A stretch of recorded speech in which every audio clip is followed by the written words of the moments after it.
Hi, Roy Hill with Brownells, and we've got another gun from the vault today. In this case, the gun we have is my personal Smith Wesson Model 629 in 44 Magnum. That's classic revolver. Of course, the 44 Magnum developed by Elmer Keith in the late 1950s as he was experimenting with really hot 44 special loads that eventually became the 44 Magnum, and probably got really into American popular consciousness because of the various Clint Eastwood movies starring the character Dirty Harry Callahan. Mine, of course, is not blued like you saw in those movies. Mine is stainless steel. And doing a little research on this one, it's got some interesting features that show about when it was manufactured. I could probably contact Smith or write him a letter and send him the serial number, but we can really narrow some things down based on some of the features.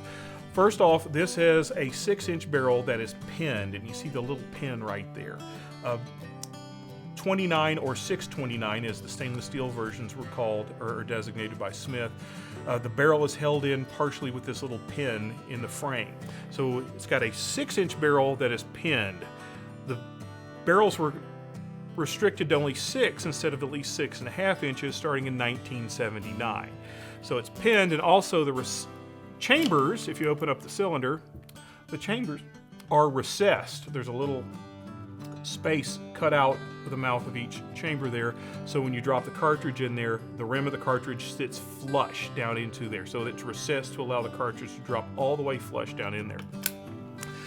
So they have 6-inch barrels that are pinned starting in 1979, and then they quit pinning the barrels and quit doing the recessed chambers in 1982. So this gun was manufactured in about a 3.5-year window, sometime between 1979 and 1982.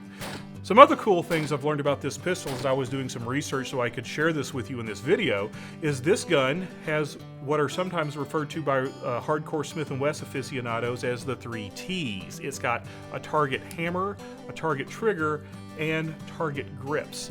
And on the target hammer, you've got this really broad, heavily knurled spur right there, so whenever you cock that with your thumb for single action precise target shooting, it's very easy to do. It's also got this very nice, wide, comfortable trigger. Put your finger in just the perfect spot. It's got very crisp, easy let off. That just, I mean, the old cliche is it breaks like a glass rod. And it's also got target grips. It's got these nice big wood grips, and it's got a scallop spot right there, kind of like a thumb rest. So these really fill your hand nicely, and I'll have to turn the gun like this, but after, you can use your off thumb to cock it, and then your other thumb fits right there in that scallop, so you have a really good, firm target shooting grip that won't interfere with your shot placement. Another cool feature on this particular gun is it's got also target adjustable style sights. It's got the rear sight black with the white outline, and it's got the little red plastic insert to make that front sight really easy to see.